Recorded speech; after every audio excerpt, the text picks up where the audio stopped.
Do not touch Pinterest before you've audited your life. If companies run audits before they rebrand, you should too.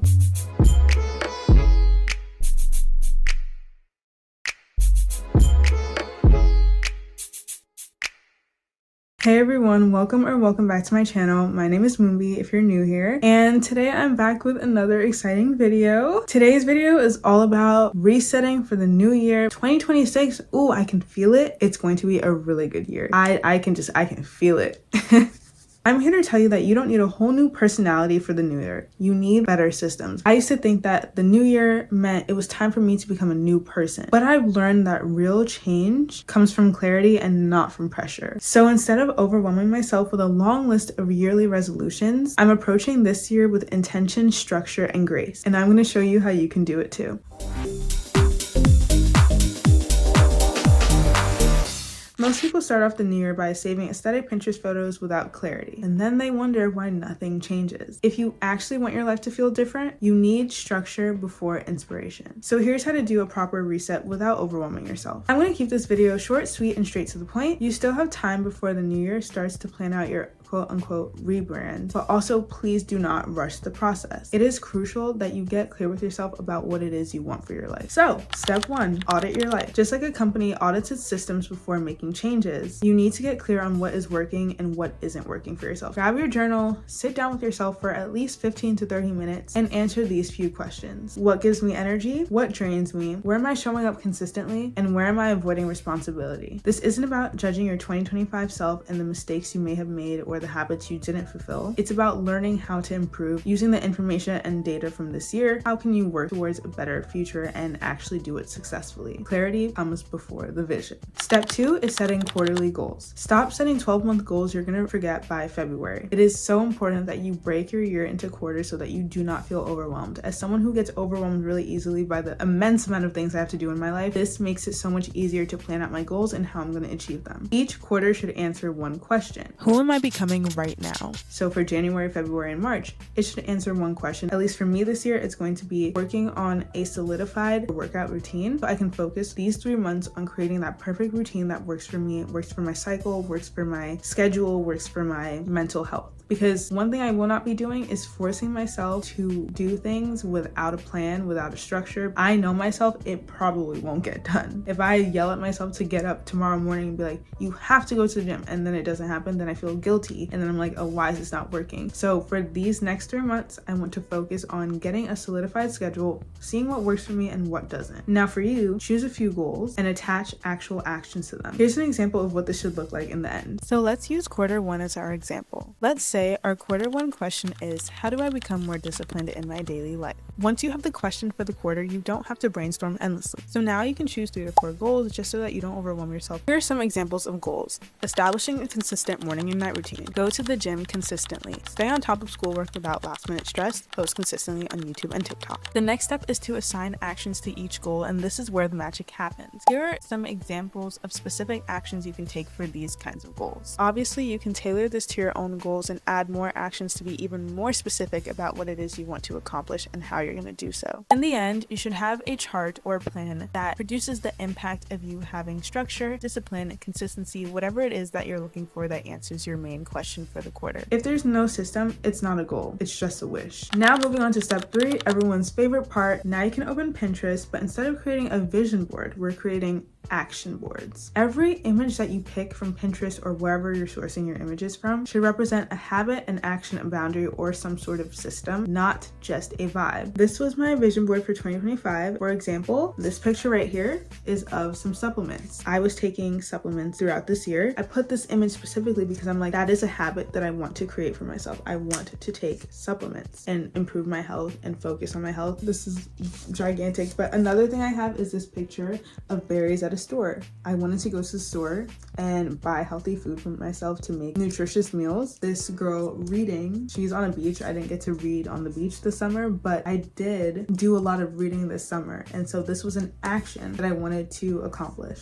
I did happen to get a fur coat recently, so I can scratch that off my action board. I did do modeling this year, not for any big company. I wasn't in like a department store, but I did it for a company for their website. I also modeled for my magazine. I was very much in this like planning picture here. I was mostly doing it by myself, but I was planning out my magazine. I took a picture like this with my friends. We were at a party. I wanted to hang out more with my friends. We went to dinners and stuff like that. So these are like all actions: going to dinner, going to the gym, healthy meals. I made several of these like nice toast looking platters. Putting images that represent habits or actions that you want to take is really important, instead of just putting a big mansion that you would like to live in. That's not really an action, that's an aspiration of what your future self. Way along the line somewhere you can have that. That's not probably realistic right now, at least not for me. I'm not looking to have a mansion right now. You should put actionable, achievable pictures, and you should also refer to pictures of people who look like you. So for example, I chose a lot of images with Black girls in them because it didn't seem so far away from who I was. You can do whatever you want, but it just resembled me better. Putting images of traveling, putting images of people studying, putting images of cooking, putting images of supplements, putting images of going to the gym. These are actions that you can take realistically, and it'll help you to align with your future self. Now, don't get me wrong. If you want to put some materialistic items on there too, it's good to see that and be like, oh, this is what I'm working towards. This is like what I want to have in my future. That is great to have too, but just make sure that a majority of your photos are something that is actionable, something that you can be like, oh, I can do that tomorrow. I can get up and go to the store tomorrow and buy a carton of berries, or I can go to the gym tomorrow, or I can plan a girls' night out or something like that. If you can't explain how the image translates into your daily life, it does not belong on the board unless you want to have some parts of aspirational goals. Focusing on the aesthetic without intention just becomes a distraction, because you are going to get so caught up in all the aestheticness of it that you're not going to actually do the things. Now, step 4, I think this might be my favorite part. It's building systems and routines. For me, I'm a person with a really busy life. I'm a full-time student. I'm working 2 part-time jobs. I'm a dancer. I own a magazine, do content creation on the side. So there's just a lot of things going on in my life. I'm pretty sure I missed something in there,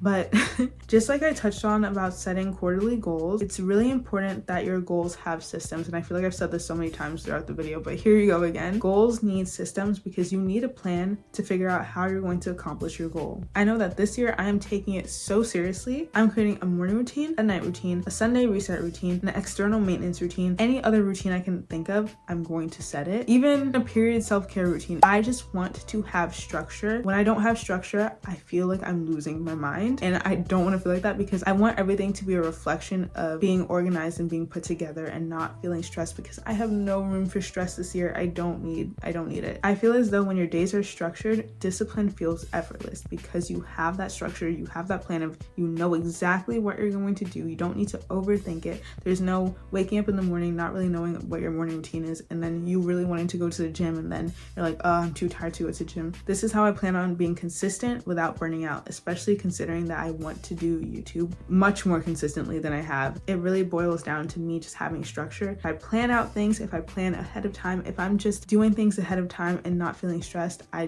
think that'll be the key to success in every aspect of my life. The last step is also really important, so don't skip out on this. It is so important to reset your environment. Your room, your phone, your computer, any space that you utilize a lot needs to be reset and decluttered, because your environment reinforces habits or it fights them. My dad always says, and I've said this in so many videos, but if you have a messy bed, you have a messy head. If your bed is not made, if there's piles of clothes on your bed and your room is a mess and you have so many things going on in your life, and you just like look at your environment and it just causes you to want to crash out, that's not productive to the person you want to be, to the life you want to live. You want to feel like you have things together. One thing you can do if you want to include this habit in your rebrand is making up your bed every day. It makes things 100 times simpler for yourself, and you don't have to stress about that one thing. I hope that these tips were helpful for you. This isn't all about just becoming a new person. It's about moving with intention instead of impulse, actually having meaning behind the things that you're doing. You have an answer to the question of why you're doing these things to begin with. It's not just open-ended, this vague idea of who you want to be. It is important that you design first, you go back, you reflect, you audit, then you can visualize, then you can create those actions and build those systems out and make those routines and make it all cute and everything. The key is to execute it daily. I hope this is something that you take away from the video. If it even helps, write a day in the life scenario of the person that you want to become, or that person you're rebranding into. What does that person do on a daily basis? Does that person wake up early? Does that person sleep in? Does that person go to the gym a lot or a little? Does that person eat clean 90% of the time and then leaves 10% for functions, events, things like that? Or is that person 50-50? It really depends on who you are trying to rebrand into.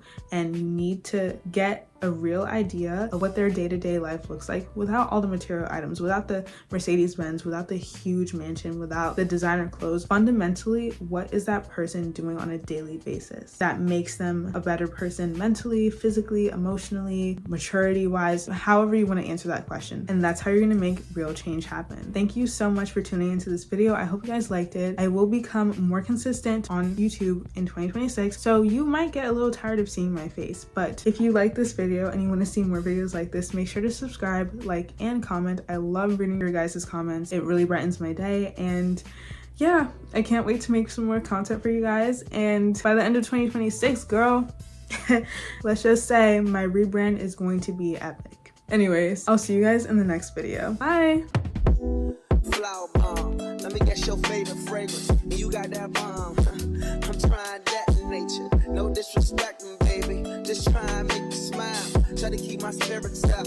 That's why I lays it down. Try to keep my spirits up. Little vodka, whatever. Took it forever to get dressed. I acknowledge your effort.